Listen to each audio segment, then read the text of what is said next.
তাদের কন্ট্রিবিউশনটা কি last 15 years. এখন আপনারা এনজিও মার্কা সরকার করে আপনারা ভাগ বাটোয়ারার ক্ষেত্র বসাবেন। সরকার যেমন গঠন করেছি নামাইতে বেশি সময় লাগবে না। কথা শুনবেন না, 1 মাস পরে সরকার পতন আন্দোলন শুরু করবো। গুটি কয়েক ছাত্র সমন্বয়কে নিয়ে ভাববেন আপনারা সব পরিচালনা করবেন। এখন ডাক দেন, দেখেন সমন্বয়কদের পিছনে 1000 মানুষ পান কিনা। ডাক দেন একটা প্রোগ্রাম, ডাক দেওয়ান, দেখেন 1000 মানুষ থাকে কিনা।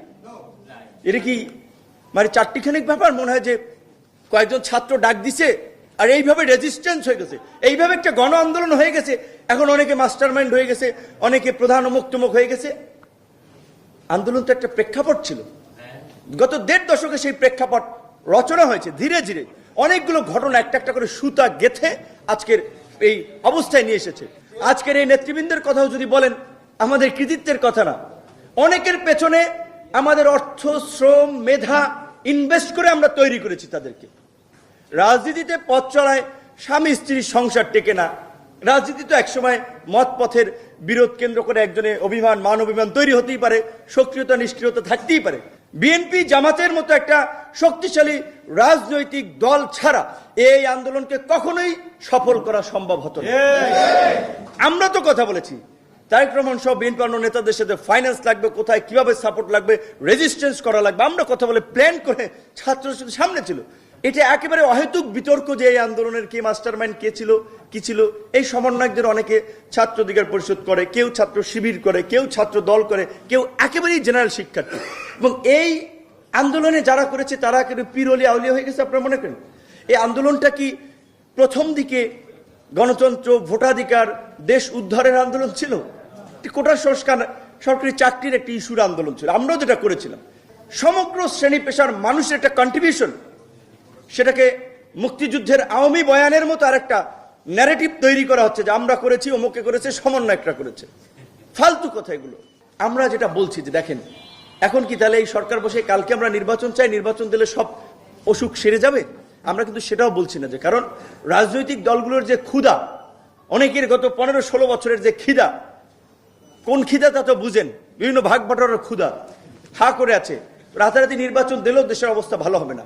জাতিসংঘ থেকে ফিরে আসলে অবশ্যই বলবো, আগামী 1 মাসের মধ্যে সরকারের এই কাঠামোকে বর্ধিত করে ফাংশনাল একটা কাঠামো করেন। বিএনপি, জামাত সহ মেজর পলিটিক্যাল পার্টিগুলোর সাথে আলোচনা করে তাদের রিপ্রেজেন্টেশন নিয়ে সরকার কাঠামোকে পরিবর্তন করেন, একটা শক্ত সরকার করেন, দেশকে সেইভাবেই পরিচালনা করেন। সবাই সহযোগিতা করতে রেডি।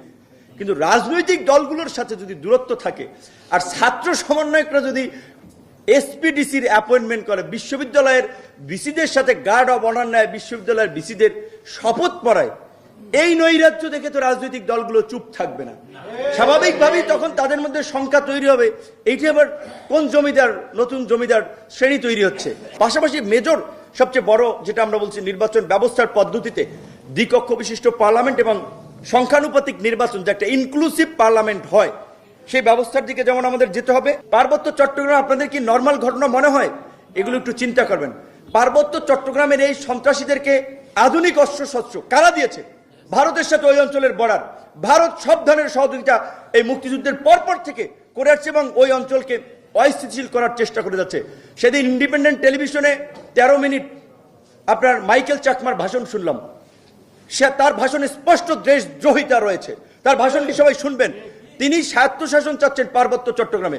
বাংলাদেশ কি কোনো প্রাদেশিক সরকার আছে যে পার্বত্য চট্টগ্রামে স্বায়ত্তশাসন দিবে? তারা সেখানে সেটেলার বাঙালি বলে ওইখানে যারা আছে তাদেরকে সরিয়ে আনার জন্য বলছে। কারা সেটেলার বাঙালি? বাংলাদেশের মানুষের যে কোনো প্রান্তে ভূমি কেনার, বাড়িঘর করার অধিকার রয়েছে।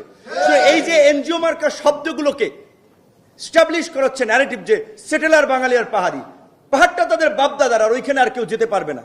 সুতরাং এই ধরনের ষড়যন্ত্রমূলক যে কোনো তৎপরতা রুখে দেওয়ার জন্য আমাদের প্রস্তুত থাকতে হবে। এখন এই সরকার যদি নরবর সরকারে হয় তাহলে তো সেটা পারবে না।